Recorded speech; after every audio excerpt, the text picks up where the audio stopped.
So this is we saw this for the first time last year.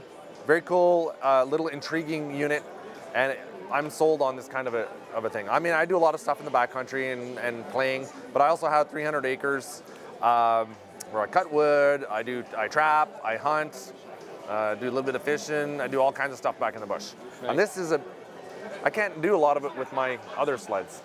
You know, I can't pile this stuff with the chainsaws and everything onto it, but this is brilliant, man.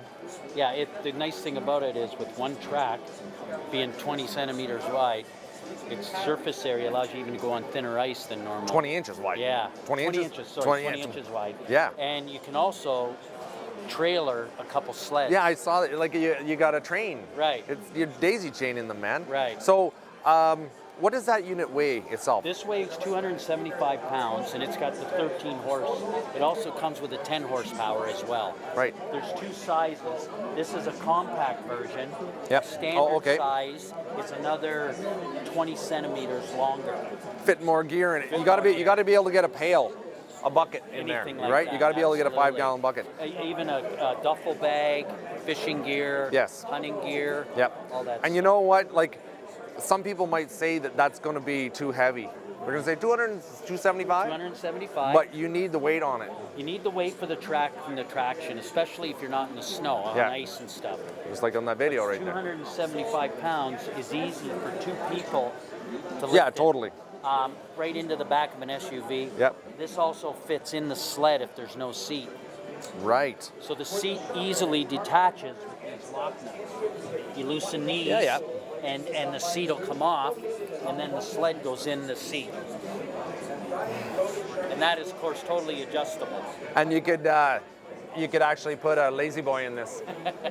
Right? And you notice it swivels. Yeah, I know. That's awesome. So you can. If you're ice fishing, jigging.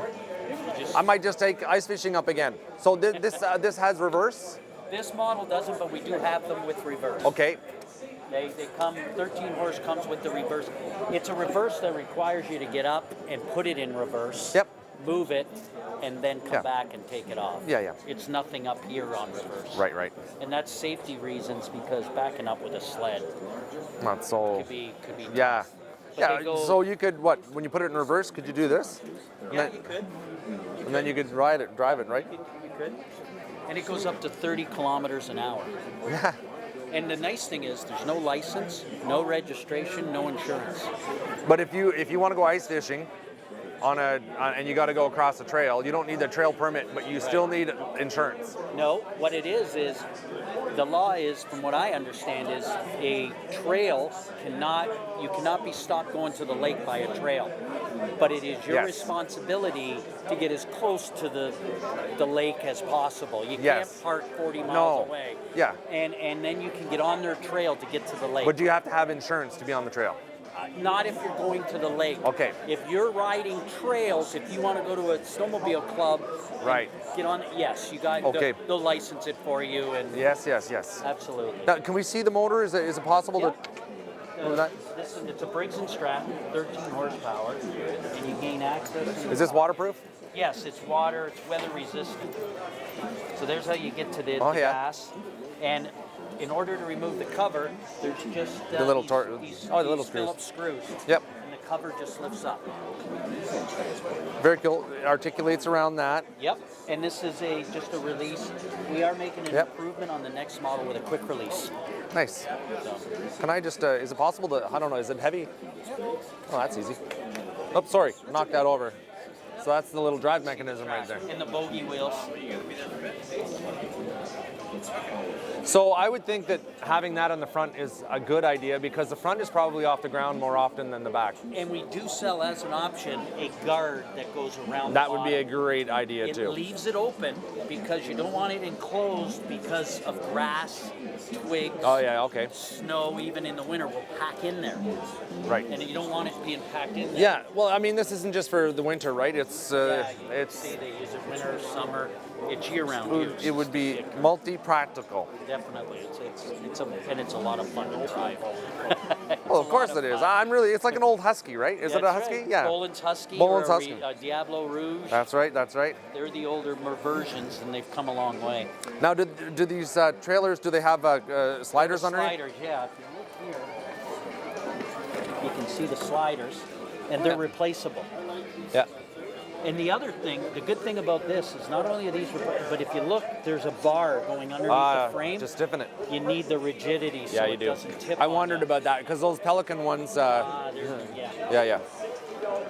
Yeah, and there's actually 1, 2, 3, 4, 5. There's 5 runners under it, so they're not going to wear out as that fast. 5 years under regular use. Now, if you're running on cement, it'll probably be like 2 years, but 5 years. If you're running on snow and ice, it'll last 10 years. I think, honestly, I think it's a great idea. I was hoping that it would work out for you because you're making sales, right? Oh, we've set up. We probably have about 30 dealers in Ontario right now. Oh, yeah. And we're picking up dealers all the time. Yeah, good. So what's the retail on this? This retail, as it sits here with all the accessories, is about $5,200. Okay. You could get them without, like, if you don't want a seat, you don't want all the accessories, and you buy a 10 horsepower, you can get them for about $4,300. Okay. As a retail. I mean, there are a lot of guys out there who want to still do their ice fishing. Oh yeah. They don't want to spend $17,000 on a snowmobile. They don't want to drive their 1970 whatever that they have to spend $500 on every year trying to get it started. And if that's... And it fits in the back of an SUV. Yeah, totally. Or it fits in the back of a van. That's funny. Right? Yeah. So you just throw it in the back of a van with the sled and away you go. Well, I think it's a great idea. Totally. Well, thank you very much for your time. All right, man. Okay.